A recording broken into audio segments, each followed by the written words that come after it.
Salutare, salutare, hei, hei, hei, Scott Ritter! De când așteptam un videoclip de la el și wow, ce videoclip a fost acesta. Este genul de videoclip care când îl termin de vizionat, te simți puțin mai deștept decât erai înainte să-i dai play. Informații noi, cel puțin pentru mine, și afirmații șocante. De exemplu, Scott Ritter spune că Israelul a pierdut războiul cu Hamas și va aduce argumente. Sau că Statele Unite și aliații au pierdut o luptă maritimă cu Houthi. Cât de tare! Iarăși argumente, dar hai să-i dăm drumul la treabă. We have several hundred American troops there. The vast majority of them are at this base in Al Tanf. Right across the border, there's a number of facilities. There's a UN school that's out of business, but we've taken it over. We use it for logistics. And there's a place called Tower 22, where, again, we have some logistics things. We are claiming... Scott Ritter, mereu când spune noi, se referă la american, pentru că și el este american. That the drone struck Tower 22, which would mean that it struck inside Jordanian territory. The Jordanian government saying no, drone didn't strike inside Jordanian territory, it struck inside Syrian territory, where the vast majority of these American troops are. The fact that we continue to overemphasize that this was... Deci vorbește despre atacul cu dronă, în urma căruia au fost uciși 3 soldați americani și răniți vreo 40. Bun. In Jordan just underscores how much we're lying and how much we don't know and admit that we have an illegal presence inside Syria that is impossible to justify. So let's just start right off that the drone that struck this base struck American soldiers who are illegally on the ground in Syria, carrying out a mission that has nothing to do with countering ISIS and everything to do with this decades-long fantasy we have that somehow we can undermine, destabilize the regime of Syrian President Bashar al-Assad. The base was struck as part of an ongoing effort by pro-Iranian militias both in Syria and in Iraq to punish the United States for its continued support of Israel and the ongoing genocide that Israel is perpetrating against the Palestinian people. And this is important because this strike didn't just happen out of the blue. There's been scores of attacks of this nature that have been unfolding for weeks, and American troops have been wounded in these attacks. And why do I bring that up? Because the United States right now is struggling, saying, okay, what are we going to do? Why hadn't we already planned that out? I mean, we have American troops on the ground in a region that are being attacked.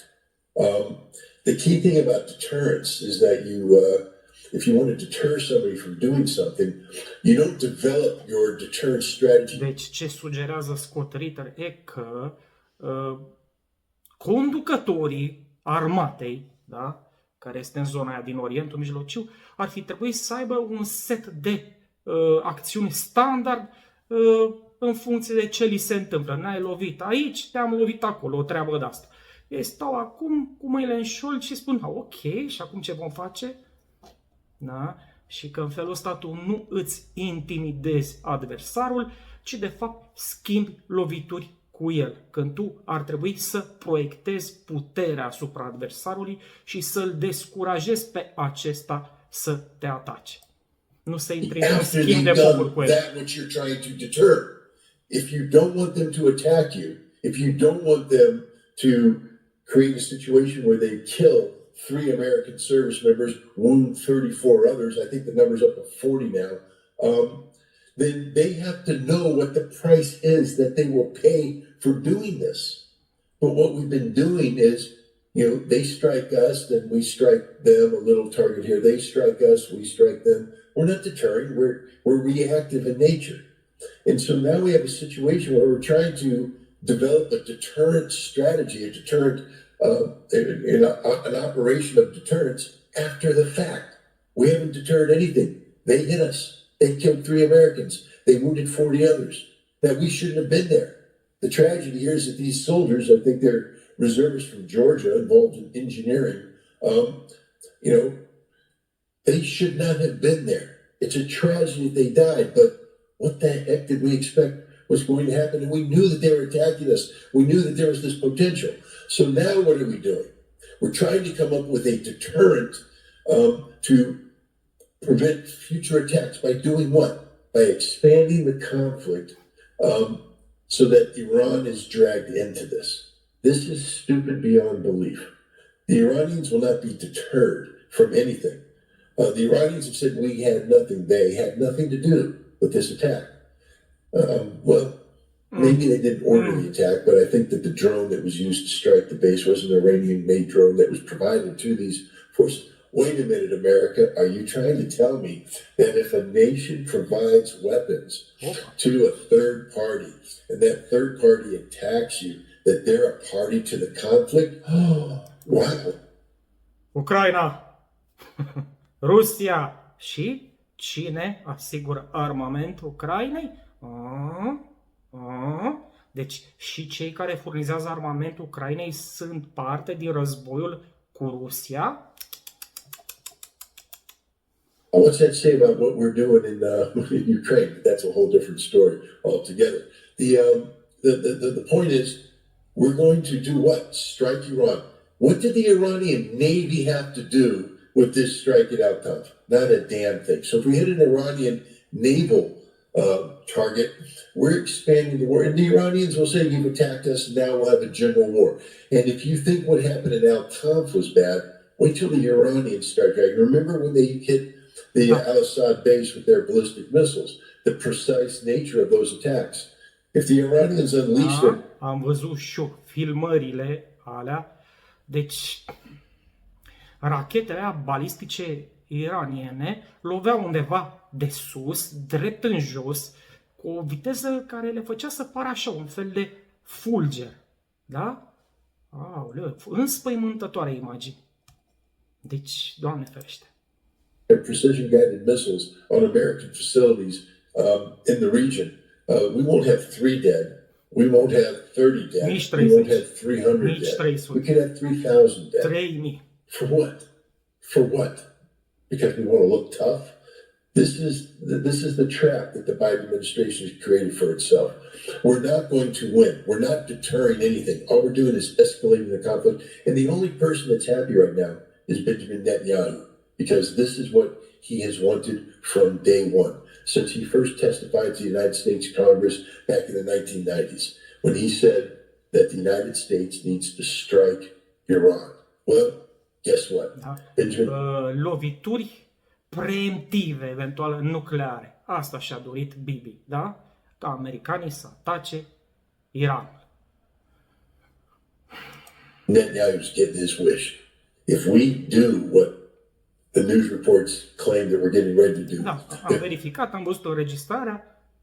Anii 90, Bibi ce tânăr arăta. Da? Și parcă spunea ceva și despre Irak și nu mai știu despre care țară. Siria? În fine. There will be a general war between the United States and Iran, a war that we're not prepared to fight, we're not equipped to fight, and a war that we will definitely lose. Da, clar. Yeah, adică, ce surpriză! Hei, Iranul, dita Iran. Că, soldații americani nu s-au descurcat nici cu Afganistanul. Acum te apuci cu Iranul? Hai să fim serioși. More about this losing to Iran aspect, because it feels like since October 7th, 8th, 9th, especially after Israel's assault in Gaza, everything the United States has done up until this point has been to escalate this regional situation. And it seems like there's so many focal points and multiple points of just this powder keg that many are talking about, where it's just one location after another in the Middle East. There are these... S-au dus ei repede cu portavionul acolo.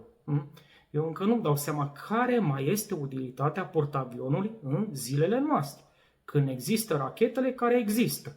Ce face? E un portavion, îl încarci cu multe avionașe, după care vine ea și rezolvă totul cu o singură rachetă. Ăia fiind inamicul. Resistance forces, their axis of resistance that are in open revolt to what Israel is doing and of course what the United States is doing to support Israel. But you have Bolton, Lindsey Grahams of the world, all advocating for a war with Iran. And you have the Biden administration, while claiming not to want a wider war and sending Blinken everywhere around the Middle East to supposedly stop this, everything the United States is doing Îl trimit pe Blinken pentru că tataie Biden nu mai poate. Sărac. Are și el o vârstă, are sănătatea deteriorată, asta e. Policy-wise, especially militarily, seems to be on the opposite track.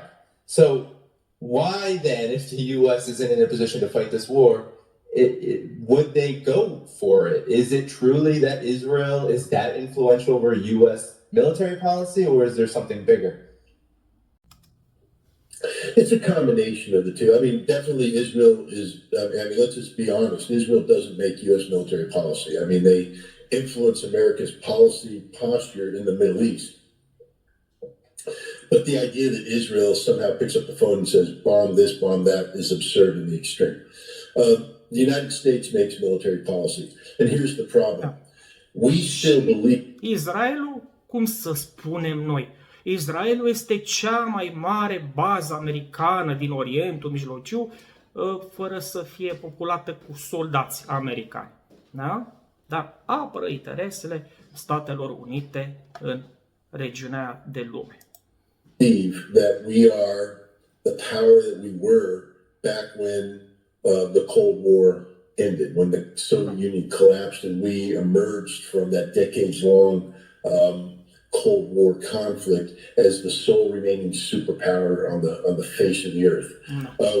Singura superputere militară a planetei, sau cum li se mai zicea, că nu li se mai zice așa, jandarmul mondial. Well, American military power meant something because it was unmatched. Nobody could match us. So we could deter people by threatening the use of American military force. Then we had the 2-decade-long global war on terror, where we got trapped in this conflict in the Middle East and in Southwest Asia, low-intensity conflict that dominated every aspect of our military, from recruiting to the equipment that we were purchasing, to our training. Our entire focus was on... Deci recrutau tot mai puțin pentru că nu aveau nevoie de o armată atât de mare, pentru că se confruntau cu niște adversari slabi. Ok, antrenamentul era tot bazat pe acțiuni gen unități de elită care intervin, știți, ca în filme, și rezolvă cazul. Iraq, on Afghanistan, on countering Al-Qaeda. We forgot the basics. We stopped doing large-scale ground combat. We stopped training for it, and we forgot how to fight. Și de-aia au fost americanii șocați când au văzut ce se întâmplă de fapt în Ucraina. Nu se aștepta. Aoleu, tranșele, aoleu, front de 1000 de kilometri, aoleu! Fight a real war. We stopped funding it. We stopped preparing for it. Meanwhile... Da, corect. Nici de armament nu mai era nevoie atât de multă, comandau tot mai puțin, producătorii își calibrau producția de armament la cererea mai scăzută a statului american și din una în alta am ajuns unde am ajuns. The world is still spinning around, doing what it does. The world's watching the United States, observing what we're doing, how we operate. We're trapped with legacy. Corect. Toți inamicii americani, inamicii americanilor, că e altceva asta, așa au stat și au studiat. Bă, ce sunt ăștia, ce ne facem cu ei, cum reușim să ne apărăm de ei. Și au studiat și se pare că au aflat. Mindsets. And what I mean by that is, World War II era type thinking, carrier battle groups. Yay, we got an aircraft carrier. It costs us billions of dollars. We put airplanes on it, and we sail it to the coast of some country, and the airplanes take off, and we bomb the crap out of them.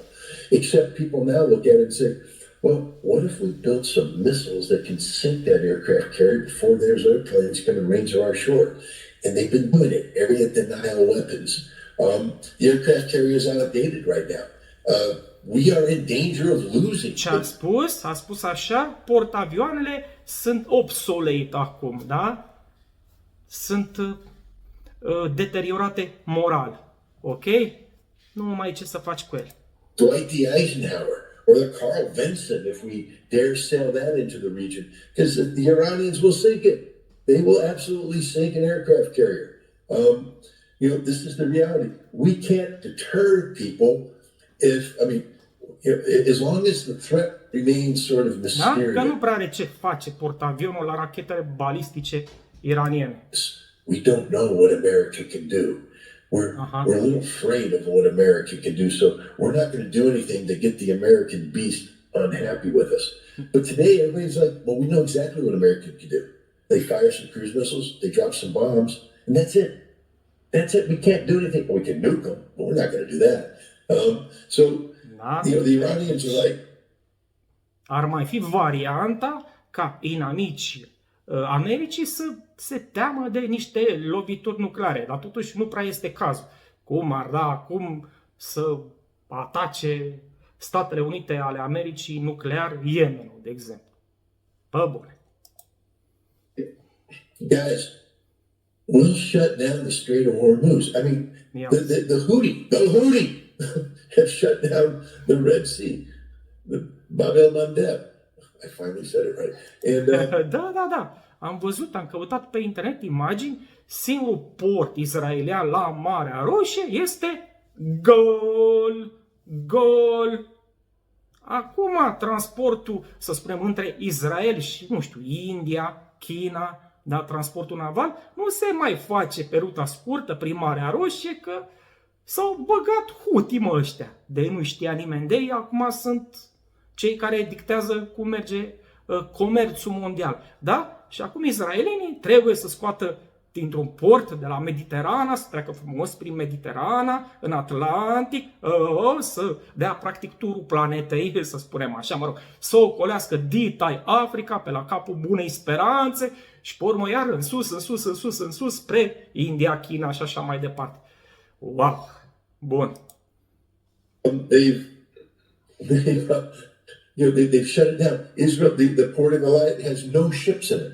The Suez Canal has a precipitous drop in usage. Europe is suffering because... Ce să mai faci pe canalul de Suez? Că urmează să ajungi în Marea Roșie și acolo sunt Houthi cu rachete. The billions of dollars it's costing to divert shipping around the Horn of Africa because they can't go. Durează mai mult, e mai costisitor pentru că e traseul mai lung. Chestia asta se reflectă în prețul mărfurilor, da? Through the Suez Canal because they can't go. And that's the Houthi that are doing it with relatively primitive weapons. The Iranians will shut down the Strait of Hormuz. Europe will become strangled. America will become strangled. Our economies will collapse. And if they push it too far, then the Iranians will just shut down oil production throughout the Middle East. And there's not a damn thing we can do to stop it. And all those fancy aircraft we have. I mean, they don't just appear out of anywhere, Danny. It's not like, it's not a computer game where they go, oh, tap, tap, tap, F-22s magically appear over Iraq and drop bombs, tap, tap, tap. Ooh, and then nothing. No, they take off from a base. That base is Al Ubaid base in Qatar. It's right there. You know where it is? Right smack in the middle of the Persian Gulf. And îmi vine să spun în mijlocul Iranului, cam așa e poziționat. Ok? You know who has missiles that can blow the living crap out of it anytime they want? The Iranians. And you know who doesn't have enough air defense to protect it? The Americans. We'll lose that base. So all the planes that we think we're going to be using to carry out this fancy air campaign against Iran will be destroyed. Nobody's thinking. Cum? Ia, uitați-vă la ele, ia. Ce pumn își trage în cap ea. Will be destroyed. Nobody's thinking. S-a auzit There's până no microfon. one home in the White House. We don't have the military capacity to deter squat. And if we think we want to stand up fight with the Iranians who spent the last 30 years watching us operate in Afghanistan, in the Middle East, let me give you just a pro hint on what war with Iran is going to be like. Two little short stories. One, Israel. Wow, foarte, foarte mișto aceste povestioare. O să și râdem puțin.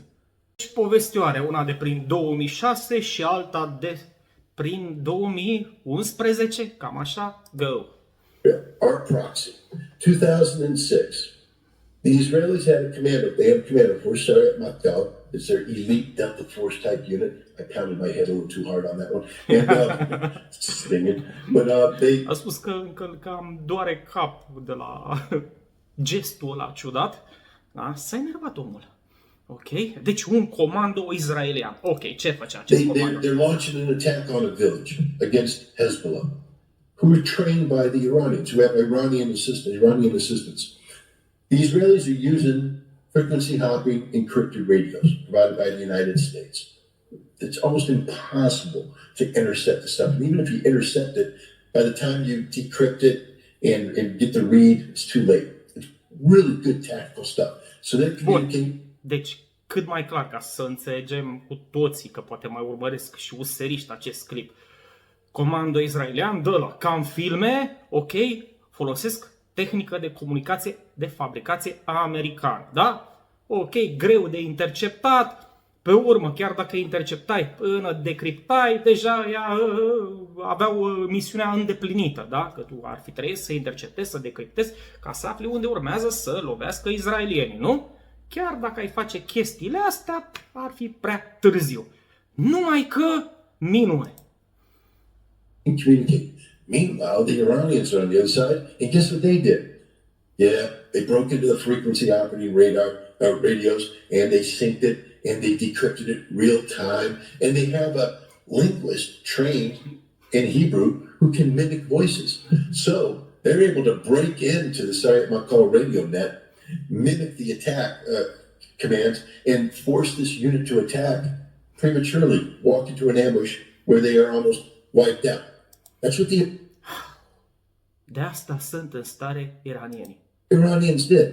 It's Incredibil. Deci, încă o dată, ăștia iranienii au reușit să intercepteze semnalul în timp real, să-l decripteze în timp real și numai asta au făcut, au intervenit în sistemul de comunicații și cu un lingvist care vorbea ebraică, foarte bine bănuiesc, și care putea să imite vocile comandanților israelieni, a dat ordinul acestui comando israelian să atace și i-a băgat într-o capcană. Sefe. Absolut sefe. We can't do that. They did it and they gave it to Hezbollah. 2006. They've gotten so much better since then. The United States deci în 2006. It's called the Beast of Kandahar. The giant B-2. Povestea fiara din Kandahar. E o navă, nu o dronă, e un avion fără pilot care arată ca un ozene. Arată ca o pisică de mare cumva, da, invizibilă, neagră, frumoasă, rău, da? La un moment dat se credea că e legendă până când a fotografiat-o, nu știu ce jurnalist. Ok, dar îl las pe Scott Ritter să vă povestească ce s-a întâmplat cu această dronă uriașă. Looking stealth drone, and it was taken off from Kandahar.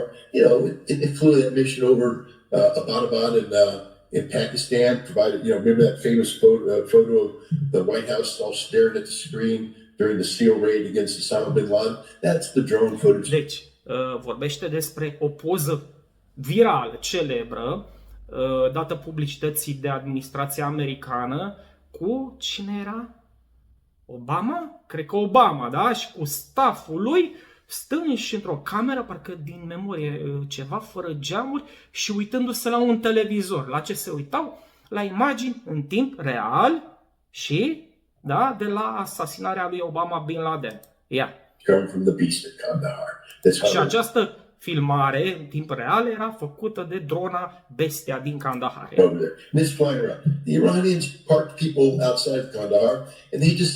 Asta să ne uităm cum arată drona, ok? Asta este, vă arăt doar poza. Ea e mai întunecată, nu știu de ce e în poza așa argintie, dar whatever. Și nu mai insist cu chestia asta că îi stric povestea lui Scott Ritter și vreau să o auziți de la el. Ia. Intercepted signals. Okay, so the beast of Kandahar is taking off. Let's intercept the ground control signal. When it gets up to a certain level, it passes off to a satellite where somebody in the United States is controlling it. Let's intercept that. Let's decrypt that, and let's build mechanisms so it takes off. And then the Iranians, when it says we're going to pass over to America, Iran goes, no, we're going to intercept you. They took control of the beast of Kandahar, flew it into western Iraq, and landed it, and they captured it. And all that. Au furat iranienii bestia din Kandahar, așa ceva, în 2011, cred. Iranians are really, really good at what they do. They've been studying how... Ia, stați așa, stați. 2 secunde. US drone has been shot down over the eastern part of the country. The Iranian military claims to now have possession of the unmanned American spy plane named as an RQ-10 model after bringing it down with minimal damage. Military sources say with this clear violation of Iran's airspace, the electronic operations of the Iranian armed forces to locate enemy aerial vehicles will not be limited to the country's borders anymore. This latest incident adds to the tension between Iran and the West. Na, poftim. Drăguț, nu? Ok, go. We fight for decades. They've been preparing to fight this war. They have been doing what we should have been doing. Remember when I said if you're going to have deterrence, that means you have a plan. That means the moment that drone hits the tent, you blow the living crap out of the enemy. They don't even get a chance to think. There's no news, nothing. It happens. And then they wake up and go, what the hell happened? We don't ever want that to happen again. That's called deterrence. The Iranians are ready to deter that living crap out of America because we're going to do something stupid. And there's going to be an instantaneous response that's going to beat the living snot out of us, and we're not ready for it. Lindsey Graham and Tom Cotton and all these other idiot senators like, hit Iran, hit Iran, hit Iran. And then they just say, kill Americans, kill Americans, kill them, because that's what's going to happen. Yeah, we're going to kill a lot of Iranians if there's a war. We're going to destroy a lot of stuff. We got good military equipment. We're not totally incompetent, but we can't win the war. We're good at blowing things up. But we're not good at winning wars, and we can't... Wow! Bă, cum a sunat asta? Da? Bă, trebuie să rămână acolo bătută în piatră, da? Suntem buni la a arunca chestii în aer, dar nu suntem buni noi, americanii, la câștigat războaie. Sustain this. We don't have the military capacity to sustain a campaign against Iran. Iran has the capacity to sustain a campaign against... Hell, the Houthi are kicking our butts. The Houthi. Houthi! And we want to go up against the Iranians. How stupid can you be? Well, speaking of the Houthis and Ansar Allah, there have been reports of a U.S. naval ship being targeted. The United States is denying it.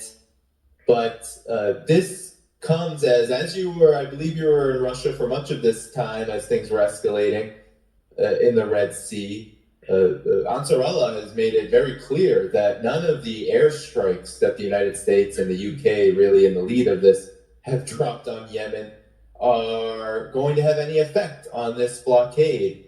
What have you made of what Ansar Allah is doing and the Houthis, what they're doing with regard to the Red Sea, and where is this going to go to? Because as you were talking about Iran and what just happened at Al Tanf base and this possibility of escalation, well, also there are reports that possibly U.S. troops are in Yemen, supposedly fighting terrorism, but also there's this operation, a military operation to defeat and destroy the Houthis and Ansar Allah. So it feels like it's another war, and it's in this one, the United States is already not winning. So that feels to me pretty significant. Yeah, first of all, again, we have some special operations forces in the area that have been doing, anti-Al-Qaeda operation. A lot of people don't realize that Al-Qaeda on the Arabian Peninsula is well entrenched in Yemen, and we support them. I know Al-Qaeda attacked us on 9/11, but we don't talk about that anymore. We're the allies of Al-Qaeda. We support them in Syria, in Idlib, and we support them in Yemen now to take on the Houthi. And we have special operation forces that are there. It's not going to win a war. I mean, with all due respect to Delta Force and SEAL Team 6, they have very, very limited capabilities. They can go in, they can pop a high-value target, they can go in and do certain cool stuff, but they can't fight a war. They're not a war-fighting force. They live in air-conditioned facilities where they lift weights and they eat protein and they get big and they get strong and they run and then they get into a helicopter and they fly and they run out and they kill some people, grab some people, come back to their air-conditioned facility. That ain't war. War is living in a trench day after day after day, grinding it out. The Houthi know how to do. Tare. Deci au înțeles, după cum urmează, că americanii sunt buni la aruncat chestii în aer, da? Sunt buni la urcat repede în elicopter, la făcut ceva de ranj, repede înapoi sărit în elicopter și repede acasă, în baza cu aer condiționat, unde trag de fiare la sală. Ok, bravo! Și cam atât. Asta cu tranșeele nămoloase, nu prea au americanii armată pentru genul ăsta de război. Știți ce n-au, nu? Ruși și ucraineni cât mai au. I'm wrong. They've been doing war for a long time. They've been doing war not just against American trained and equipped Saudi ground forces, United Arab Emirates ground forces, the mercenaries that the United Arab Emirates bring in, and beating all of these people. They've been taking on the Air Force of the Saudis, the F-15s and the advanced fighter aircraft with all the intelligence that the United States provides, all the bombs that we give them. It's basically America with Saudi pilots. And they've been beating them. During the Gulf War, the thing that I was most heavily involved during the Gulf War in 1991 was counter-scout operations, trying to find so-called mobile relocatable targets. That's a missile launcher with a missile on it. You know how many we killed? Da? Deci se ocupa cel mai mult, Scott Ritter în războiul din Golf, cu depistarea lansatoarelor de rachete mobile. Da? Să le găsească. Ia să vedem ce au făcut și cu ce rezultate. Thousands of sorties. We brought Delta Force in. The British brought the Special Air Service in. We had all the sexy people out there doing their sexy stuff because we're America. We're great. We eat, we lift weights, and we go out there. We didn't kill any. None. Zero. Zero. Da? S-au opus toți șmecherii cu toată tehnologia. Noi suntem America, hei, și cu aliați. Și zero lansatoare de-astea mobile găsite sau, distruse. They're tough to get. The Saudis aren't very good at striking because they're tough to get. So the Houthi are very good at launching drones, launching missiles with satellites looking for them, with intelligence assets looking for them, trying to target them, and not getting them. And suddenly America comes in, and I had to laugh the moment I saw it. America struck, a dozen Houthi missiles. They were out on their ramps getting ready to fire. I'm like, wow. So the Houthi forgot how to fight a war all of a sudden. Overnight, the Houthi forgot all the lessons that they had with the South, and they just make a rookie error. Deci ați înțeles, chiar dacă a luat o razna subtitrarea asta, sau, traducerea, Houthi ăștia, da? Știu și ei să-și ascundă rachete. Numai că au venit zilele trecute americanii, s-au uitat cu satelitul, le-au văzut la rachetele care stăteau, făceau plaje, da? În plină lumina soarelui și repede au ridicat avioanele de luptă de pe portavion și le-au distrus sau ceva. Că uite, au uitat cum e arta asta de a... Uite, racheta nu e racheta, uite, lansatorul nu e lansator. Ia să vedem.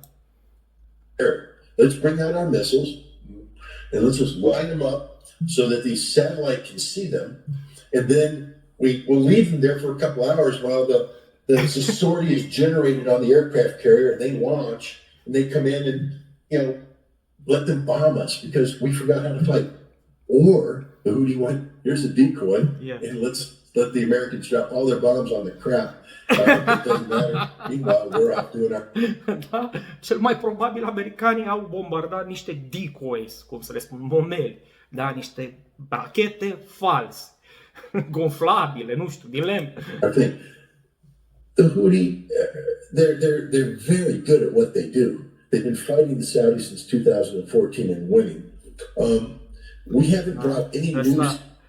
Traducătorul automat aude Houthi și se gândește, o fi Houthi sau ceva, adică Hanura. Deci de câte ori vedeți asta ideea, de câte ori vedeți aici pe subtitrare Hanoracul, de fapt sunt rebelii Houthi. Skill set to this game, and we've fallen for some big rookie mistakes. We're blowing up decoys. We're throwing away expensive military assets. Firing bombs that cost $100,000, missiles that cost millions against the decoy that cost $1,500.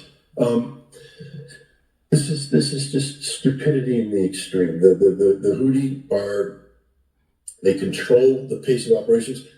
Yeah, I don't know if most Americans know, but we fought a major naval battle against the Houthi, I think last week, and we lost. Now, we didn't lose any ships.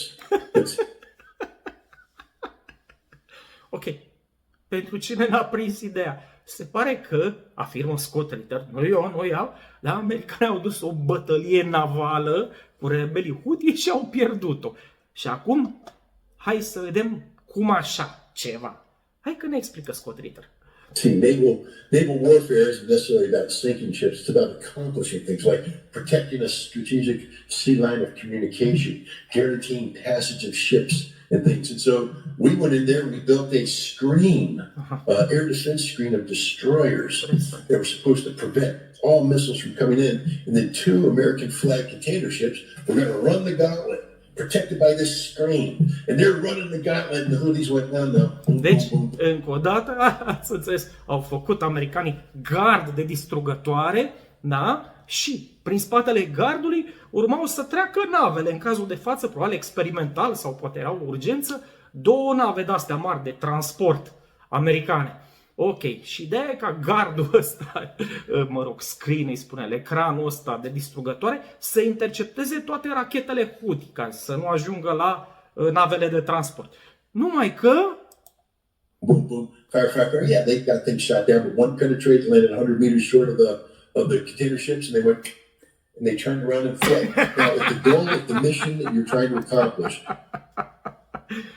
Au interceptat ăștia niște rachete. Uite, dar până la urmă o rachetă s-a strecurat de apărarea asta, de garduri, de distrugătoare și a căzut la 100 de metri de o navă de aia de transport. Care au spus, hai. Și au făcut coala, au întors coada și s-au cărat de unde au venit. N-au mai trecut. Deci, victorie Houthi. Houthi 1, americanii 0. Was to get 2 container ships to run the gauntlet to get through the Houthi terrorized waters so that they could get to Israel, but they had to turn back. That means you failed. That means you lost. That means America planned a military operation, a naval operation, and the Houthi beat us. This is the reality of what's going on right now. We're not in control of this situation. There's not a damn thing we can do to prevent this. We can't go to war against Yemen. Yeah. We don't have the military resources to do this. We can launch a couple, commando attacks until we lose a helicopter. It goes down. Then we try to bring in the Osprey with the combat search and rescue team. It comes in. It goes down. Now we 30 Americans trapped on the ground. So we bring in more resources. We get trapped there. I mean, this is what's going to happen. This is stupidity in the extreme. And the question is why? All of this could be undone if we just picked up the phone and told Netanyahu, cease and desist. You're done in Gaza. You're done. Finished. We're not going to give you any more weapons. We're not going to do anything. You're finished. And as soon as that happens, it's done. It's finished. The Houthis stop. Shipping goes. The economies of the world are healed. Eu știu ce să zic. Eu știu ce să zic dacă se opresc ăia. În fine. But instead, we're just doubling down on stupid, tripling down on stupid. I mean, this is ridiculous what's going on. Yes, and speaking on tripling down, as this is going on, not only is the United States not stopping what Israel is doing, but even as there is supposedly a temporary ceasefire agreement on the way, it hasn't been finalized just yet between Hamas and Israel. There has been intelligence that Hezbollah has said that they've received that Israel is actually preparing for a larger scale military operation, a war with Lebanon, which now if we follow our conversation, we talked about Al-Tanf base being struck and the U.S. possibly dragging themselves into a war with Iran. We're talking about Yemen and the United States and the UK and the Operation Prosperity, whatever the hell it is. Dragging themselves into a war with Yemen, and now we're talking about Israel. The suspicion is that they're preparing for a larger military operation against Lebanon, against Hezbollah, and even Israeli media had to admit that if that were to occur within 24 to 48 hours, there might be 1,000 missiles raining hellfire on Tel Aviv. So, I mean, talk about this contradiction here of this ceasefire supposedly, a temporary ceasefire supposedly going to effect soon, while at the same time Israel is supposedly preparing for war with Lebanon. Well, let's get down to just basics here. Iar o să râdem. Hai să o vedem pe asta cu Israelul care atacă Libanul. Ia. Benjamin Netanyahu and his war cabinet said early on that they were going to destroy Hamas politically, eliminate it as a political entity, and destroy it militarily, meaning that they will never again be able to repeat October 7th. What's happening today? Even the most, analysis that's most favorable to Israel says that 80% of the Hamas tunnel network still exists. It's there. Israel hasn't touched it. They got 20%. I think Israel got less than 20% because I think that Israel tends to exaggerate what it's done. And they don't know what the Hamas tunnel network is. I mean, to sit there and say, well, we got 20%, that means you know where they are. And if you knew where they are, then you get 100%. You don't know anything about the Hamas tunnel network. So it's a guess, and I think 20% is just like giving Israel more credit than they actually deserve. Hamas fought Israel to a standstill. It was never about Hamas's ability to control the territory above ground. Hamas was never designed to fight Israel toe-to-toe above ground. It was about Hamas's ability to fight the war Hamas wanted to fight, which is to lure the Israelis in to ambushes that Hamas would control and have timing of, and Hamas had fought them to a standstill, and the Israelis have been beat. That's why they're withdrawing. That's why the Israelis are starting to pull their battalions out. Deci, ca să rezumăm, Israelul își retrage treptat trupele din Gaza, deși treaba n-au făcut-o, după propriile lor afirmații au distrus doar 20% din tunelurile Hamas și presupunem că asta este o cifră optimistă, deci probabil au distrus mai puțin de 20%, de unde rezultă că, hei, restul de 80% ce facem? Îi lăsăm pe ăștia de la Hamas pe acolo să se lăfăie. Ce au făcut într-adevăr Israelul a fost să distrugă Gaza la suprafață. 70-75% din clădirile din Gaza sunt avariate sau direct distruse. Okay? Dar lupta propriu-zisă cu Hamas au pierdut-o. Ca să spunem altfel, au câștigat lupta cu civilii din Palestina, dar au pierdut lupta cu rebelii, să le spunem și ăstora, rebelii Hamas. Și ce o să facă cu Hezbollahul? Că Hezbollahul sunt mai tari decât Hamas, în sensul de mai puternici, mai înarmați, mai mulți. Huge political problem for Benjamin Netanyahu because he's failed.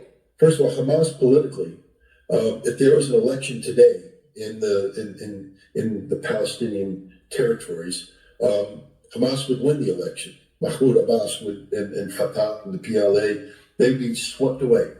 70-80% of the Palestinians will vote for Hamas, not just in Gaza, but everywhere, because they're the only Palestinian entity that's standing up for the Palestinian state, to fighting for the Palestinian people. And the people now recognize it. Yes, the Palestinians in Gaza have suffered tremendously. It's genocide. I mean, it's not me saying that. The International Court of Justice says, yeah, it looks like genocide to us. Looks like a duck, talks like a quacks like a duck, walks like it's a duck. It's genocide. And the Talks like a duck. Ce rațele, nu vorbesc și ele? Palestinian people understand the price that they've had to pay for this. But it's a price they're willing to pay if at the end they get what they've been denied for over 75 years, a state, a homeland, a place of their own, without Israeli control, without Israeli domination. And so, the idea that the Palestinian people would turn their backs on Hamas because Hamas actually fighting for the future of Palestine is absurd. So politically, Israel's lost. Not only that, but around the world is rallying around the cause of the Palestinian people, which is now the cause of Hamas. They don't have to say it. The people in the streets aren't saying we're pro-Hamas, but they're in the streets only because of Hamas. Remember, none of this would be happening if Hamas didn't launch the October 7th attack. They did, and they've triggered this series of events, which they predicted. This is what they wanted to happen, because it's the only pathway to get to a Palestinian state. So Israel's lost politically and militarily. Hamas has won. Hamas beat them in a stand-up fight. I mean, Israel went into places, Khan Yunis, they went into other places, and they can't take it because Hamas said, you shall not pass. And the price the Israelis were paying was too high, and they had to pull out. So now Netanyahu could say, oh gosh, we got beat again. Because remember, Netanyahu's the guy that gave them October 7th. And so he's already in a hole. And his only hope was that this huge victory in Gaza, where he wiped Hamas off the face of the earth, didn't happen. Hamas has won. Hamas beat Israel. Let me say it again. Hamas beat Israel. So now... Okay. Da. Și probabil Hamas are în continuare forța de luptă neafectată. Asta ar mai fi o chestie. Netanyahu's going, how do I remain relevant? Why don't we go kick the bigger hornet's nest? I mean, there's a movie, Mark Wahlberg was in the movie. He's about a boxer. I can't remember the name of the movie, but I remember one line where they're trying to set him up for a fight, and some dude, they said, yeah, he's been on the couch. He's been on the couch. You can take him, even though this guy's bigger. He got it. The guy's huge, and he's stacked, and he beats the living snot out of Wahlberg. Well, guess what's happening now? Hamas is the guy that beat the crap out of Wahlberg. Now, Wahlberg wants to take on Mike Tyson at his prime, because that's Hezbollah. Hezbollah has been training for this fight since 2006. Hezbollah made a decision. I think there's been a lot of talk about the mowing of the grass, there's that suburb in Beirut. You're getting me in a bad moment here, Danny, because I'm a little tired. But Dakya or something of that nature. But it's a suburb that was bombed into oblivion by the Israelis as part of their collective punishment approach. And the Israelis took that and said that's how we're going to deter people. Well, you know what? The Hezbollah looked at that and said, if we're going to fight Israel again, we're not going to let them bring the fight to us. If there's going to be a big conflict between Israel and Hezbollah, Israel and Lebanon, that war's going to be fought on Israeli territory. And so if Israel's not sitting here saying, we're going to drive to the Litani River. I mean, they've tried that several times. Has never worked. Israel's lost 3 wars now in recent history because Hamas just beat them. I mean, that's the reality. Nobody's running around saying that. I'm just telling you straight up right now. Hamas beat Israel in a stand-up fight. Boom. Defeat Israel, victory Hamas. But prior to that, you had Hezbollah beating Israel when they evicted Israel from southern Lebanon. And then you had Hezbollah beat Israel in 2006 in a stand-up fight. So Hezbollah, who's 2-0 against Israel, undefeated, is sitting there saying, we're not going to let them bring the fight to us. we're going to bring the fight to them. So Hezbollah has all these tunnels that have been dug under the thing, and when the war comes, they're going to pop up. They have brigades specially trained for this task. They will take over northern Israel through the Galilee Sea. They will cut off the Golan Heights. That's the plan, and there's nothing. Totuși, de unde știe Scott Ritter care este planul Hezbollah?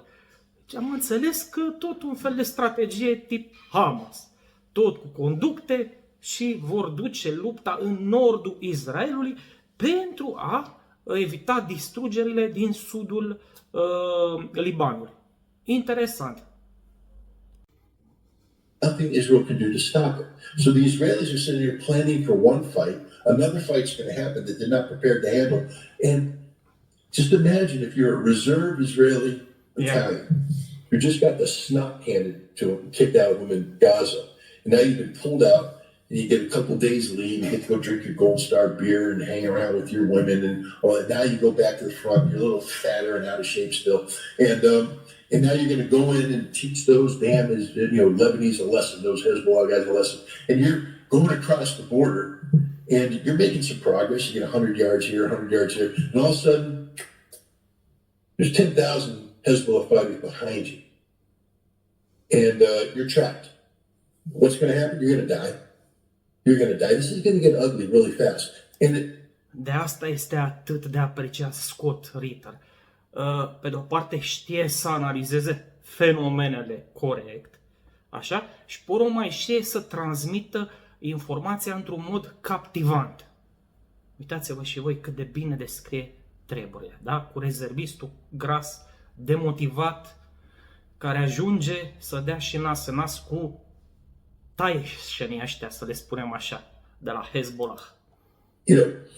Hezbollah's missiles are far more capable, far more accurate. They can defeat any Israeli air defense system out there. And so, again, Israeli airplanes have to take off from a base. That base won't exist anymore. Israeli command and control operates from facilities that have been historically untouchable by its enemies. They'll be blown up. There won't be any command and control. There won't be any communication connectivity. And these fat little Israeli reservists are going to be skewered and barbecued by Hezbollah. It's going to get ugly really fast. This is the reality. Hezbollah is going to wipe Israel off the map. If that's what Israel wants. Ce afirmații îndrăznețe. That's the fight that's going to happen. They're going to lose northern Israel. And when they lose northern Israel, they're never getting it back. I mean, that's the other thing they need to understand. So why is Israel doing this? And believe me, Danny, if I know this, the Israeli military knows this. Hell, you're reading about this in the Israeli military. Newspapers. They know it. Haaretz knows what's going to happen. Everybody knows what's going to happen. So why are they allowing it to happen? Because Benjamin Netanyahu doesn't care about Israel. He only cares about Bibi Netanyahu. He only cares about his little cabal of extreme right-wing Zionists who just the other day, I couldn't believe it. They had a gathering where they were talking about the development of Gaza in a post-conflict scenario where they're going to build homes and develop, and they're all holding arms, dancing and all this stuff. And I'm like, hey guys, you just got beat. You lost Gaza. It ain't yours. You're done. And I hope that they're dancing when Hezbollah shows up. I'd like to see Hezbollah surround that facility. I'd like to see Hezbollah capture these people. I'd like to see Hezbollah bring these people to justice. Ok, hai să o lăsăm să treacă. Because nobody else will. The International Criminal Court won't. Israel's been found to be engaged in genocide, or at least practices that a reasonable person could call genocide. And the world's ignoring it. Hezbollah will bring justice to Israel, and Israel only brought it upon themselves. I don't wish harm on any. I can't say that. I do wish harm on these Zionists, especially these far right-wing lunatics. But I don't want innocent people to suffer. But there will be innocent people who will suffer. We've already seen 2 million Palestinians suffer in Gaza. Millions of Israelis are going to suffer now. But you only have one person to blame. That's Benjamin Netanyahu. Yeah, there seems to be a good amount of politics involved here, both on the U.S. and the Israeli side. All of these multiple fronts of war in the Middle East, whether we're talking about Gaza, or we're talking about Yemen, or we're talking about what happened in Al Tanif, Syria, and what that means for war against Iran. How much of this then is you said I think you're saying is that Bibi Netanyahu is in a kind of a war for self-preservation. How much of this also is Biden's attempt to harness some kind of political capital out of war, which for me seems to be outrageous and just kind of out of left field almost, given that all of what we have just talked about points to a complete and utter lack of success, which is kind of required if you're going to use war as political capital, at least. Aici intervin eu. Voi, de exemplu, mai dați drumul la televizor, vă mai uitați la un post de știri, mai auziți și știri care vin din zona aia, Israel, Gaza, mă rog, din Orientul Mijlociu. Aflați de acolo că a pățit ceva Israelul? Că nu merge bine treaba pentru Israel? Nu aflați. Stați liniștiți că nici americanii nu află. Mă refer la marea majoritate a americanilor, da? Și ăștia votează. Votează crezând că bravo Biden, tu ai ajutat Israelul să aducă pacea în zona aia complicată de lume. I-a învins pe ăia răi. Should be required if we're talking about rational thinkers. But what's your take? Look, if there's a master plan by the Biden administration, let's back up just a second here. The Biden administration was taken by surprise on October 7th, just like Israel was. Prior to October 7th, the Biden administration, when they came in, they gave lip service to, a two-state solution. They came in and said, we believe in a two-state solution. We want, they told Benjamin Netanyahu, shame on you. You can't do those settlements. But they didn't do anything. Da, deci din gură, americanii sunt băieți de treabă. Da, oficialii americani. Dar faptele spun ceva în totală opoziție față de ce zice gura. Îi aprovizionează pe ea cu arme și cu muniție, pe israelieni. To stop it. What they did do is to buy into the master plan of the Abrams Accord, that is the 2020 agreement brokered by the Trump administration that would seek to normalize Israel in the Arab world.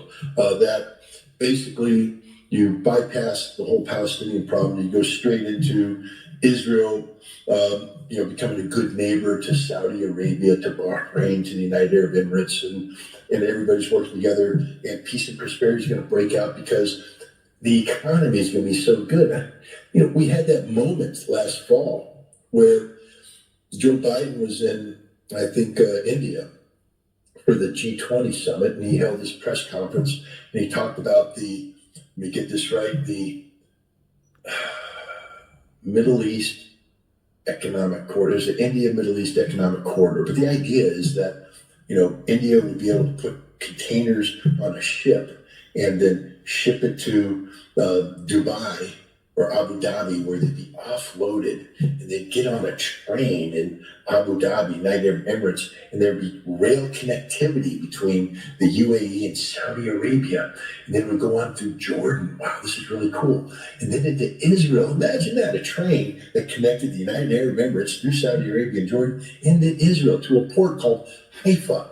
And then they would take those containers, put them on a ship, and they would go to Greece. And you'd have this wonderful connectivity, and everybody's going to be rich. The economy's working, baby. And Benjamin Netanyahu, when he got up to the United Nations General Assembly, instead of showing the cartoon bomb about how close Iran is to the nuclear weapon, instead he talked about the same thing. This is the new face of the world. Israel is one of the world. We are one of you. We are just like you. We are peaceful. We are economic. That's everything that was supposed to happen. That was the Biden thinking. There was no strategy for a war against Iran or to deter Hezbollah. We weren't thinking that. We were off playing this other game. Meanwhile, Hamas went, wrong, October 7th, and the whole world, and we've been reacting ever since. So we don't have a strategy. Danny, to deter someone, let me just educate people real quick. Military operations. 7 octombrie a schimbat fața planetei, sau cel puțin a regiunii. Nu, a planetei. On a large scale are complicated things. And Și nu în bine. Wars aren't won, on the battlefield. I mean, I know we talk about boots on the ground, airplanes dropping bombs and all that, but none of that happens without logistics. Logistics is the key. And the thing about logistics is it takes a long time to prepare for power projection halfway around the world. Da? Cum se spune, logistica câștigă războaiele. If we're going to do something, again, the first Gulf War, Desert Storm, there's something called the tip fiddle.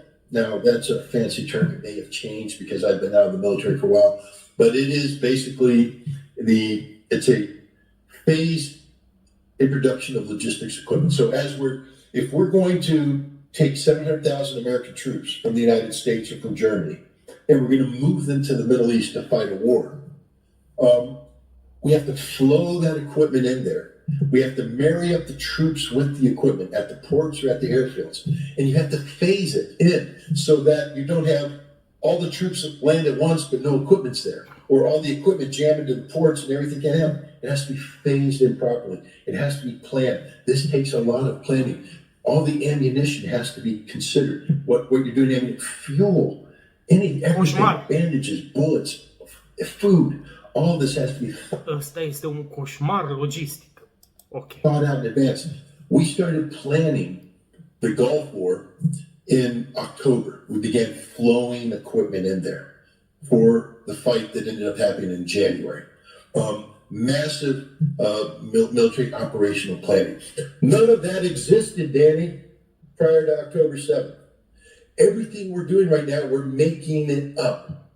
We don't have the planning, the means, we don't have any notion of large-scale combat in the Middle East anymore. We forgot how to do that. Hell, we were getting out of there. Remember, we got out of the Middle East so we could go to Europe, and then we're supposed to stabilize Europe so we go to the Pacific. Then Ukraine came, and we went, what the hell? So now we can't go to the Pacific, we're stuck in Europe, and then the Middle East blows up again, and we go, damn, we can't go to the Middle East because we're all in Europe. Oh my! We don't have enough troops to do anything. We can't supply. We will run out of ammunition. We will run out of cruise missiles. We will run out of surface-to-air missiles. We will run out of everything. Bombs. Do you think we just have an infinite supply of bombs? We just gave all our damn bombs to Israel. And Israel dropped all those damn bombs on Gaza and lost. And now we want to have a fight? Not only with the Houthi, but now we want to expand it to Iran. Remember, Iran's huge. That means lots of targets. Lots of targets. You need lots of bombs to drop on them. Lots of bombs that can drop like airplanes that consume a lot of fuel. Where's the fuel coming from, Danny? They haven't planned it out. They need ships full of aviation fuel flowing to the region that don't exist anymore. We haven't thought any of this out. Wow. This is the reality of what's happening right now. Furtuna perfectă. Wow. Now, we're making it up as we go along. We somehow think that we're going to deter Iran through a 3 to 5 day bombing campaign. No. We need a 3 to 5 year bombing campaign if we're going to deter Iran, and we just don't have the resources to do it. We don't have any artillery ammunition because we gave it all to Ukraine, but we lied because apparently we had a lot of artillery ammunition that we turned around and gave to the Israelis. And the Ukrainians are going, wait a minute, you told us you didn't have anything, and now you just gave it all to the Israelis. Da, mai știți că le-au dat ucrainenilor muniție cu dispersie, spunând că obuzele obișnuite s-au terminat. Numai că, acum, pentru Israel, se pare că mai sunt. De unde le-au scos pe astea? Probabil din propriile rezerve, da? Obuzele pe care americanii le păstau pentru ei. Hei, că poate avem și noi nevoie, nu? Că uite, suntem amestecați în toate colțurile planetei cu vreo trebușoară sau altă. Because it's all done. It's finished. We are literally... The emperor has no clothes, Danny. The emperor has no clothes. Da? Știți povestea, hainele împăratului. Da? Și copilul e singurul care a observat că împăratul era gol. Yeah, it's naked, and it's what's so fascinating about all of this is with all of these limited capabilities, there is still yet trillions of unaccounted for dollars going into U.S. Doamne ferește! Where did I know you said where does it go? We don't know, but certainly it's going to their so-called stated aims. But I wanted to transition, if we could, to Ukraine, because I know you were just in Russia. I know you have limited time today as well, so I want to respect your time. You know, while you were in Russia, there was some interesting Deci vorbim și despre Ucraina, Rusia. things going on. One of them was a so-called stated strategy change by the United States, where now there's a de-emphasis on Ukraine taking back territory, maybe an epiphany or simply just a pathetic admission of defeat. But nonetheless, as this was happening, you were everywhere. It seemed like in Russia. You were in Russia, you were in New Russia, the Donbass territories have been newly admitted. Could you talk about what you learned about this war, about the conflict through your trip to Russia, and how it kind of jives or maybe doesn't jive with what we are hearing about it from the collective West, the media, the military-industrial complex, etc.? Sure. Look, this trip was a follow-on to the visit that I had in May, which was a 26-day, 12-city tour of Russia. And one of the, I guess the purposes of that trip was for me to reintroduce myself to Russia, or have Russia reintroduced to me, because I hadn't been in that region since the Cold War. I mean, I last set foot in, Soviet territory in 1991. When it was still the Soviet Union. And so here we are now, 2023, and I'm returning. And I'm aware, I'm a student of Russia. I study its history, I study its culture, but, book knowledge and seeing it, two totally different things. So I went there, and I had this wonderful experience where I captured, the essence of Russia, and I've been trying to bring it back, encapsulate it, and try and educate an American audience about the reality of Russia. So this trip had two purposes. One, if you're going to talk about Russia and you ain't talking about snow, then you ain't talking about Russia. So I needed to see Regatul înghețat. I need to see this new Russia in wintertime. And it's not just about the cold and the snow. It's about two of the most important times culturally for Russia. One is New Year's. We celebrate Christmas on December 25th here in the West, and it's a big holiday with the Christmas tree and the gifts and all that stuff. Well, the Russians don't celebrate December 25th as Christmas. That's us. The Orthodox celebrated it, and I think this year they celebrated on the 7th of January. And it's a different thing.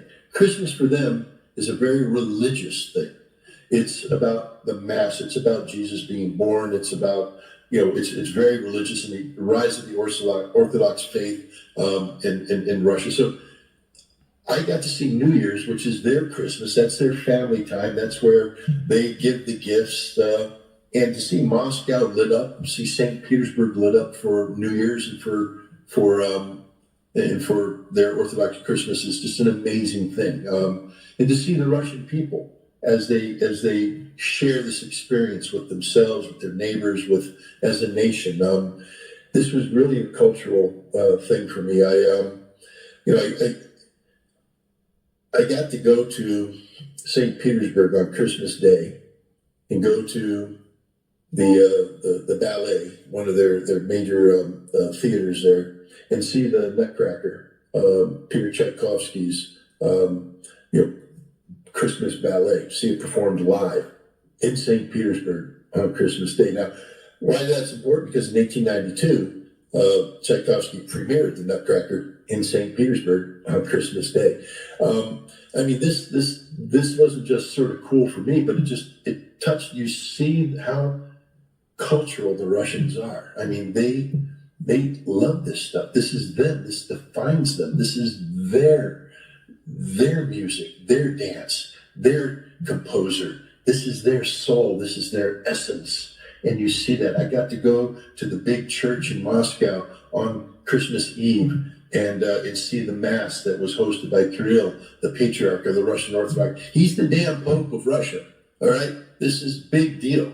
And to see him come in and see the pageantry and see how the Russians, how seriously they take faith today in Russia. So that was the first part of it, was completing the task, I guess, connecting more dots about what the Russian soul is, what Russia is, the importance of orthodoxy to Russia, and to see the Russian people come alive, and to see this at a time when Russia's in conflict with Ukraine, and the collective West. Russia's under sanctions, and to see how unbowed and undefeated Russia is as a nation, as a people, was also important.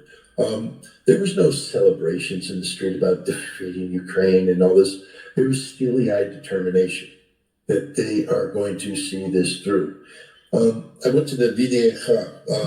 It's a economic exhibition, and I guess in April, I might be getting this wrong, in October, November, they opened up this exhibition where every major district in Russia got a stage, and they basically were selling themselves, saying, this is what we do economically.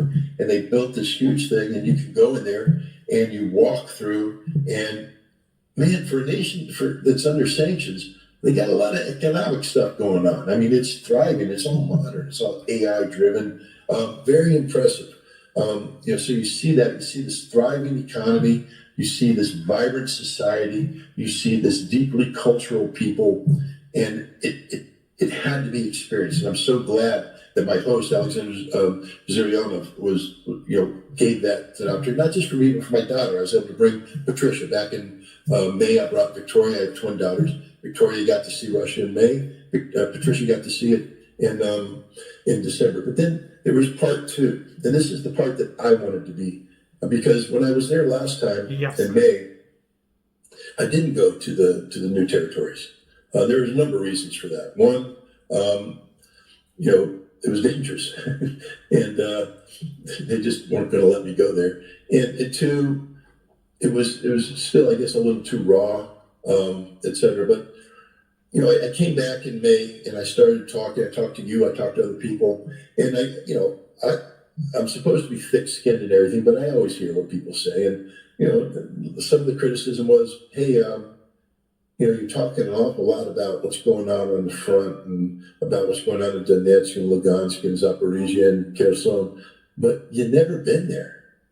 I mean, you're sort of like a long-distance sniper, aren't you? A little armchair warrior, sitting back and just, talking about things and people calling you an expert, but you've never been there. And I'm like, that hit home. I'm like, yeah, you're right. I haven't been there. And if I'm going to talk about it, maybe I should go there. Maybe I should see it firsthand. So I wanted to go there, and I made it a point to want to go. Now, here's the thing. Just because Scott wants to go someplace doesn't mean Scott gets to go someplace. Because, it is dangerous. There is a war going on. And the Russians were like, we don't want you to go there. We sort of like you. We'd like you to continue doing what you're doing. We don't know what you're doing or why you're doing it, but we like what you're doing. And if you go there, you might die. And that's not going to be a good day. So, no, you don't get to go. And so there was an interesting give and take there as I was trying to make my way to the new territories where the Russian government was saying, that ain't going to happen. But there were people that understood why it was important for me to go there. And we found the way to make it happen. And it was done, I guess we'll call it through the indirect approach. We started my trip to the new territories in Grozny, in Chechnya. Why? Well, there's a couple reasons why. One, if you want to talk about Russia, this is a conflict of about Russia. And what defines Russia? How do you define Russia? Most people say, well, when you say Russia, you're thinking blonde-haired, blue-eyed Slav, Russians. Well, the Chechens are Russians. They consider themselves Russians. They're part of the Russian Federation. They're part of the family of nations that makes up the Russian Federation. The Chechens, Muslims, separate ethnic identity, language, religion, but they're Russian. And they're fanatically Russian. They are supplying troops to the fight. Some of the senior military leaders, Abdi Alganov is in the Lugansk area. He's a general. He's now at the General Staff College, taking the lessons he learned from the conflict and capturing it so it can be better transmitted to other troops. So I went to Chechnya, and I had to see, because again, we talk about conflict resolution. How does this war end? Are the Russians ever going to be able to repair relationships with the Ukrainians? And today people say, no, can't do it. Too much blood. Well, I'll tell you what. If you think there was too much blood in Ukraine, go to Chechnya and understand there were two wars fought between the Chechens and the Russians in the 1990s and in the early 2000s. Chechnya is a very small country, 1.5 million people. Hundreds of thousands of people lost their lives. And this got bloody. This got ridiculous. This was, the Czech. In America, we talk about the Hatfields and the McCoys, those clans in the Tennessee, Kentucky area, where, you kill a Hatfield kills a McCoy, and the McCoy has to kill a Hatfield, and the feud went on for decades. Well, the Chechens are like that, blood feud, but they take it to an extreme level. And the Chechens were starting to consume themselves. Sper că auziți cuvântul cecenii pe care YouTube insistă să-l traducă cu bărbia, da? To this conflict. And there were people, I don't think a lot of people realize that the Chechens actually became independent. The Ichkeria Republic. They fought for their independence and they got their independence against the Russians in the 1990s. But then the United States started infiltrating Wahhabists, foreign fighters with this, perverse Saudi Arabian, fanatic Islam coming in there. And the Chechens aren't Wahhabists. They're Sunni Sufists. I learned that. Why? Because in this tour, I was taken to the Shali Mosque that was built as to be the heart of Islam in Chechnya. This is where the Sunni faith, the Sufist theocracies were based, where they lived, where they breathed. I was the Grand Mufti, the head Islamic dude, took me around, explained everything to me, talked to me about religion, the importance of religion in the Chechen people and the Chechen nation. This is Islam in a nation, a republic that calls itself Russia. Russians and Chechens live side by side in peace and harmony today. A miracle has taken place. They took me to the museum of Ahmed Kadyrov. Ahmed Kadyrov was the Grand Mufti of the Ichkeria Republic. He fought against the Russians. He's the head Islamic guy in Chechnya. And when the second Chechen conflict starts up, he's against the Russians. He's organizing it. But then he started to see the perversion of Islam that was taking place with the Wahhabis coming in. And he said, this is going to destroy us. It's going to cause Chechens to turn on Chechens, and we'll get this blood feud going, and it will never end, and we're all going to die, and we need to bring this to an end. Vladimir Putin, meanwhile, is the president, and he's looking at the fight, and he said, we can't allow the United States and CIA to rip Chechnya away from us, but we need this to end too. We need this war to end. So Putin and Ahmed Kadyrov got together, and they came up with a peace formula. It was a formula that was premised on respect. Russian respect of the Chechens, respect of their autonomy, respect of their religion, respect of their traditions, their values, their customs. In exchange for this respect, the Chechens, said, we can forgive everything that's happened. We're going to move on a pathway to peace. Grozny in 2002 looked like Stalingrad, totally flat. Grozny today, modern city. I have to tell you, when you drive into Grozny at night for the first time, if you haven't experienced it, you think you're driving into Las Vegas because of the lights. The city is alive, high-rise, lights, colored lights, beautiful city, beautiful roads, and a people at peace, a people at peace. The Chechen miracle has to be experienced if you're going to understand what's going to happen with Ukraine, because that's how the Russians operate. Forget all this Western propaganda. The Russians only want to do this, that, and that. The Russians want peace. The Russians want people to live in peace. And the Russians will, at some point in time, repair relations with Ukrainians or the Ukrainians or whatever's left. And once they do that, people will thrive, people will prosper. That's the Chechen miracle. The other thing we had to do is shake the ship a little bit. And here we were given a big assist by Ramzan Kadyrov.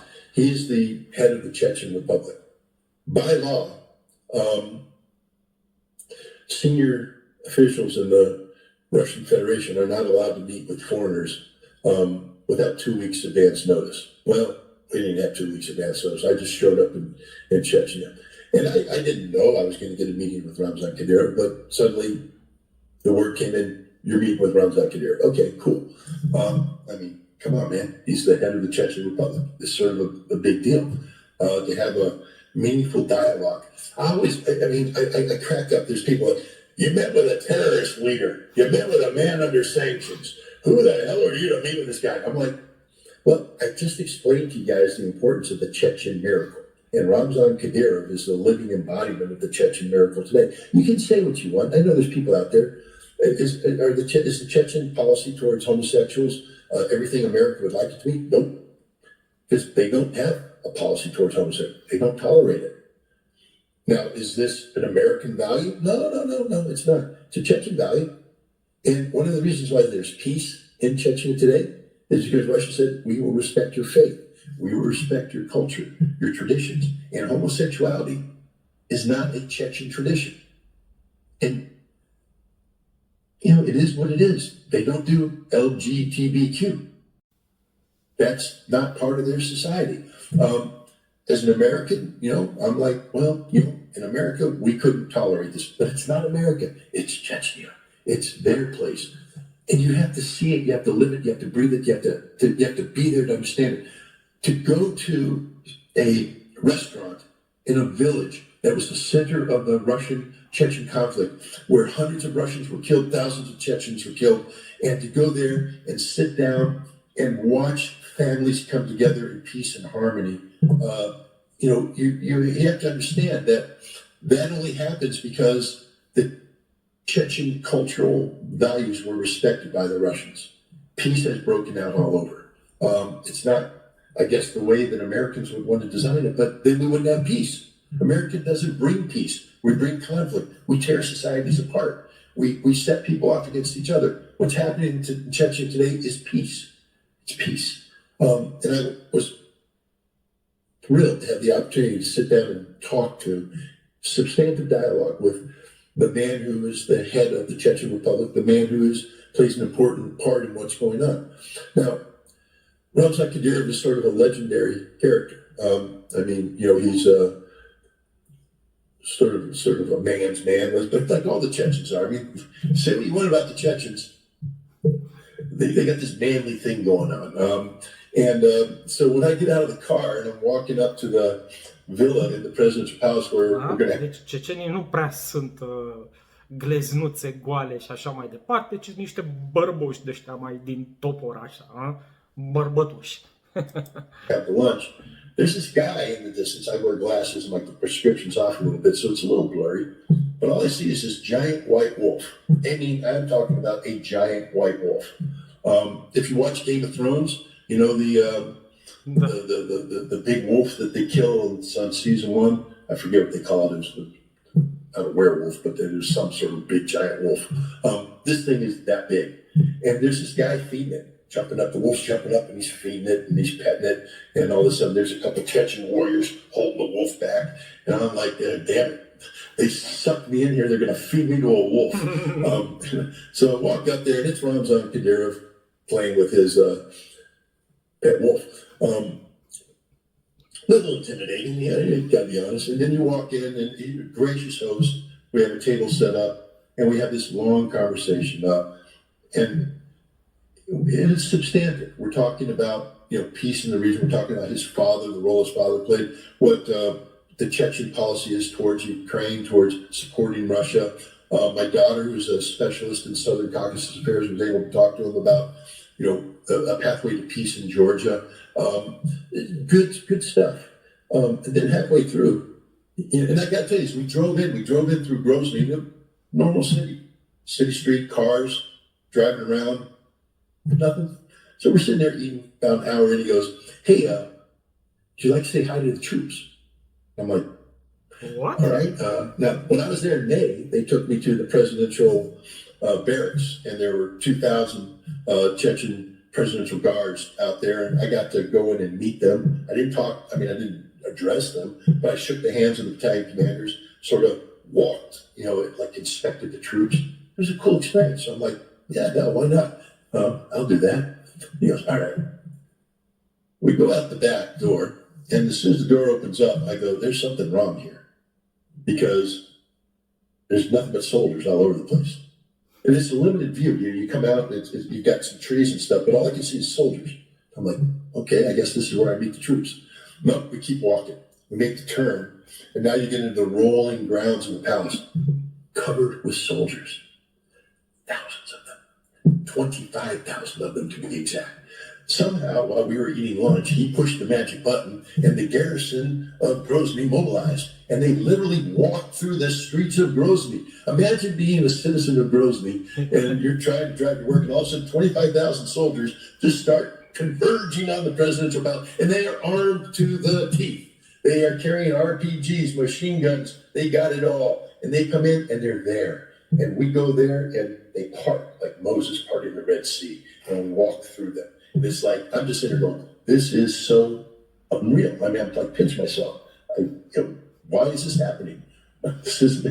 You can't even explain what's going through my mind, because it was just like crazy. And then we get up there to the presidential palace area, and you look out, and it's literally a sea of soldiers. A sea, they're everywhere. O mare de soldați, nu o focă de soldați. Comes up to hear his speech. And I'm like, okay, cool, he's addressing the troops. And then he turns around and he goes, and now I'm inviting Scott Ritter to come up and speak to you. I'm going, no, you're not. I don't know what to say. I don't know what. And my friend Alexander Zuriano, his fiance, he proposed to her on New Year's Eve. That's another reason why New Year's Eve was cool. I was there when he proposed to her. She said yes. But now we're getting ready to ruin their relationship, because they say she's going to be my translator. And so we're walking up the stage, and she's like saying, her mouth is saying, just speak in short sentences. But her eyes are saying, please don't make me do this. Please don't make me do this. And I'm looking at her, and I'm going, I like Alexander. He's a good friend of mine, and I want them to have a great relationship. I'm not going to ruin this. So I'm stepping on the microphone, and I go, I'm a Marine. Go big or go home, baby. So I walk up to that microphone, and I just start speaking Russian. And I have no clue what I'm going to say. I just start speaking Russian. And next thing I know, I put together a semi-coherent speech, and I addressed 25,000 heavily armed Chechens in the middle of Grozny. It was the craziest thing in my life. But by having that meeting in this event, we put a marker on the table that said, we will not be denied. And so we got permission later on to drive down to the new territories. But as we entered the checkpoint, you have to drive, it's a long drive, a couple thousand kilometers. And you get down to Rostov-on-Don, and then you make a right, and you're heading to Donetsk. There's a checkpoint. And we get to the checkpoint, checkmate. The Russian Ministry of Defense said, you ain't going in. You don't get to go in. And we're like, okay, but we had plan B, and plan B was we're going to the Crimea. Now, they tried to checkmate on that one. The head of the, I'm not going to get into interior politics there, but somebody told us that we can't go into Crimea, but we got permission from Crimea to go into Crimea. So we went across the Crimea Bridge and got in there. And then we did the second thing. I got an interview with the head of the Crimea Republic. A big deal, again. Need 2 weeks advance notice. No, Tare, sat down, substantive discussion where we talked about the new territories, we talked about Crimea, we talked about everything. It was captured on film, broadcast on TV. I did an interview in a major Crimean news network where I talked about my desire to go to the new territories and how important it was for me to see the new territories. And next thing you know, we got the green light. So we went in, we drove in. It's a war zone. It's clear it's a war zone.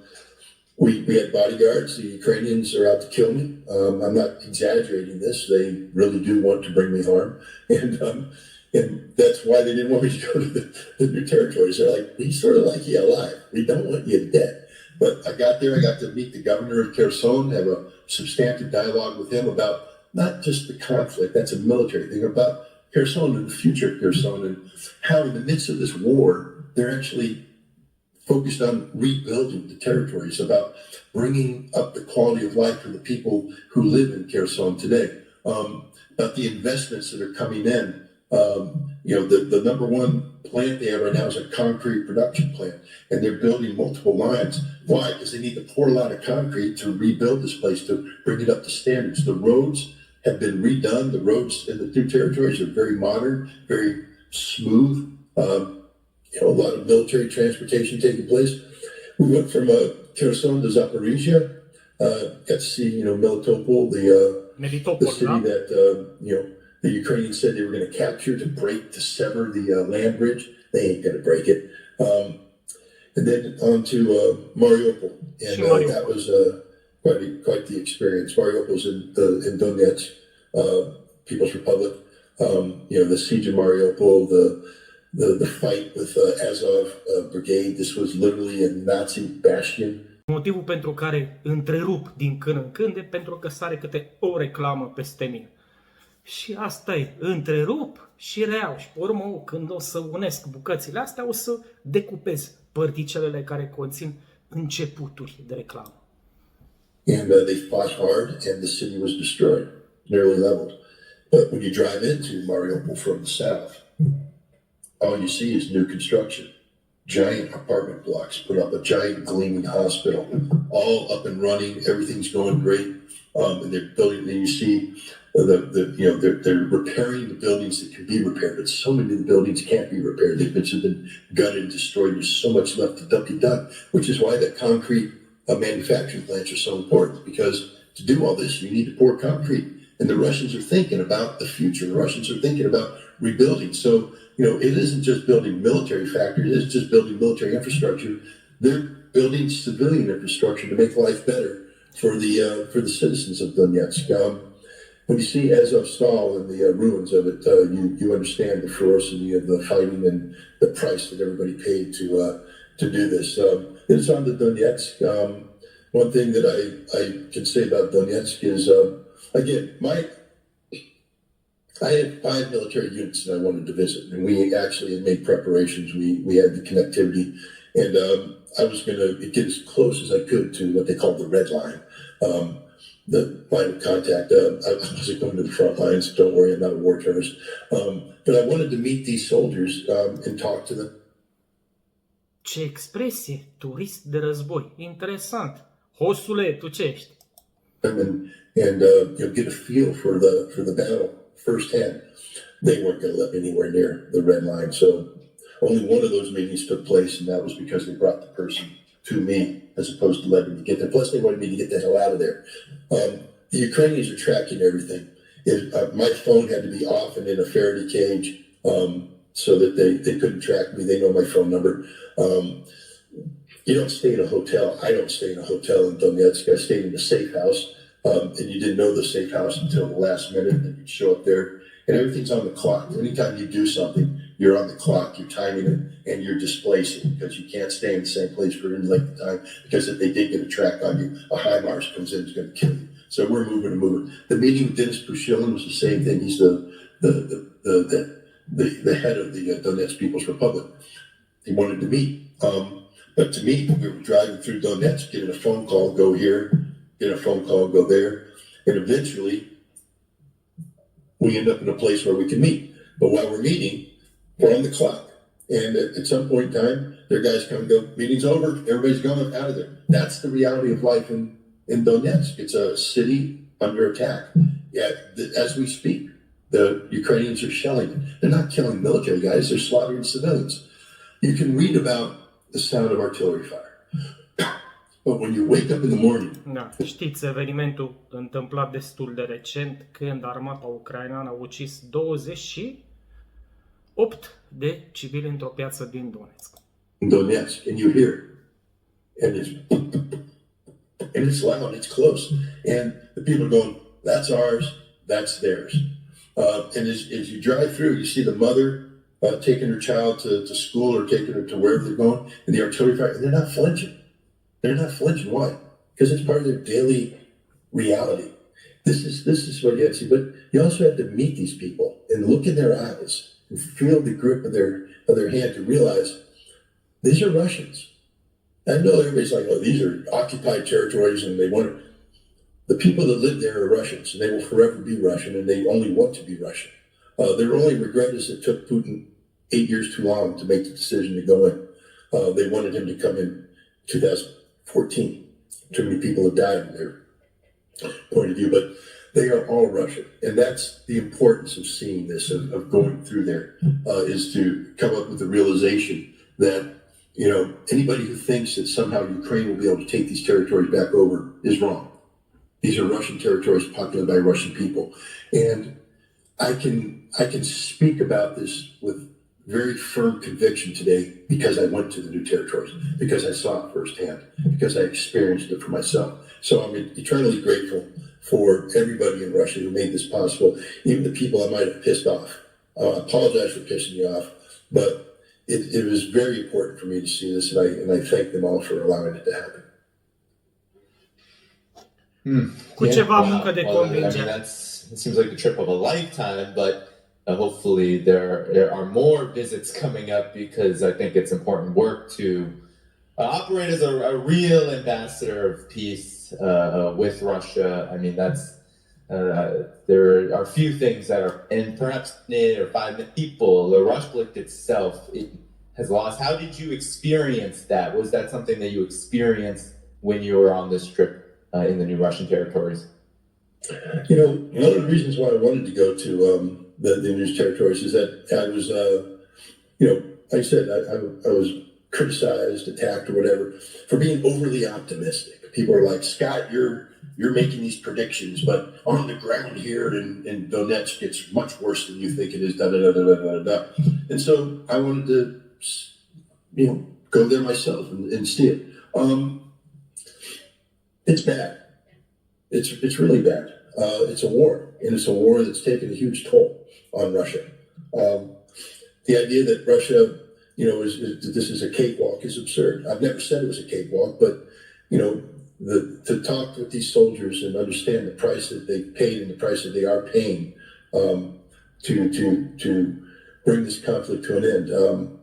You know, the Russians have paid and are paying a horrible price. I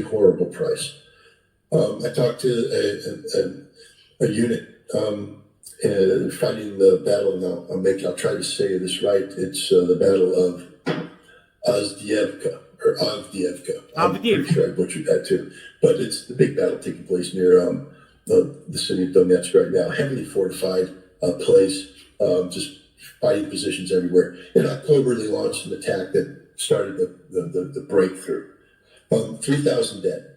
3,000 dead. And I'm like, wow, you guys got your asses kicked. He's like, no. We killed 20,000 of them. And that's the fact, is that, you know, the kill ratio back then was 7-1. Today, same guy saying it's 20-1 now.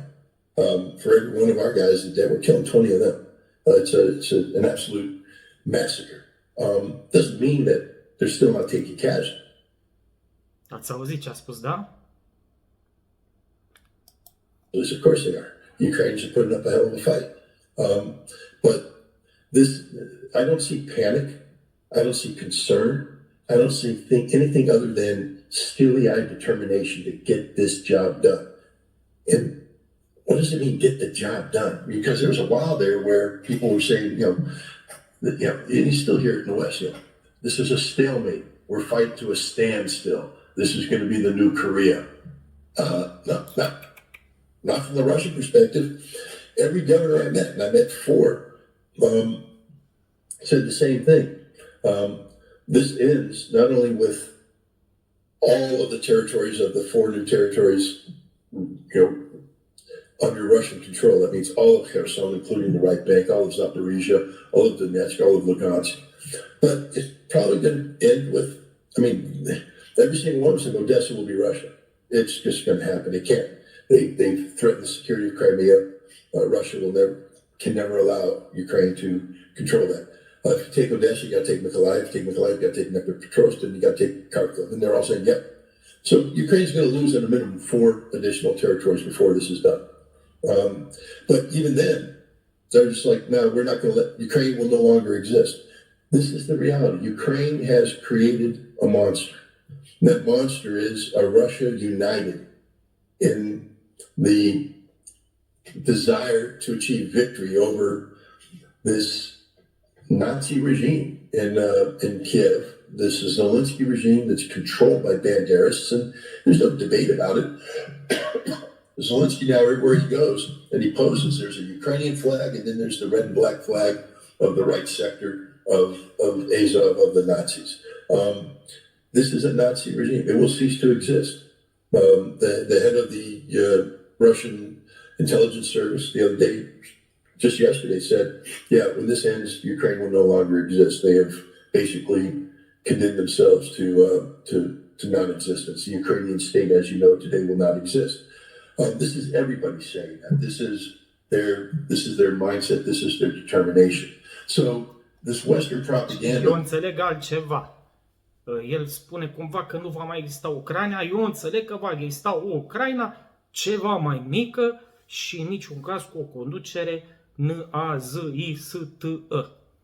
About the Russians looking for peace and a negotiated settlement and all this stuff. That ain't reflected in the reality on the ground. The reality on the ground is that everybody is committed to this path to victory. But the important thing to realize is that the victory for them isn't defined by destruction. Victory for them is defined by redemption and resurrection. Again, the Chechen miracle. It wasn't about destroying Grozny that gave the Russians victory in Chechnya. It was about the rebirth of Grozny that gave the Chechens and the Russians victory together. And what I was left with was a deep appreciation for the commitment of the Russian people and their leadership to bring this conflict to an end in a way that will allow Russians and Ukrainians to peacefully coexist as Russians and Chechens do today.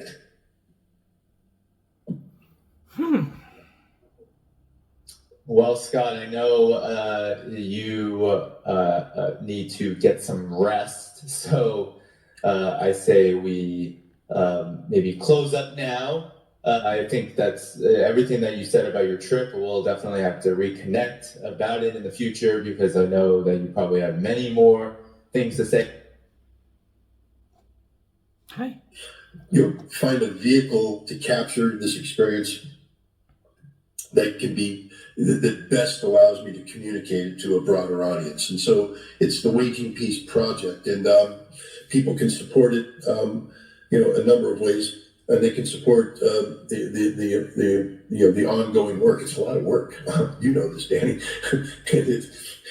It doesn't happen by itself. It just takes time. It takes effort, and it takes money.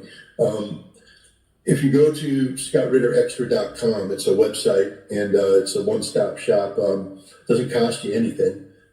There's no paywall. All my articles are published there. All my podcasts are put there. But I have a Substack. Da, și vedeți și acesta rond, Real Scott Ritter. Ok, cam asta a fost pentru astăzi. Sper că v-a plăcut acest clip și eu vă mulțumesc foarte deosebit pentru că l-ați urmărit până la capăt. Hei, cât de tare!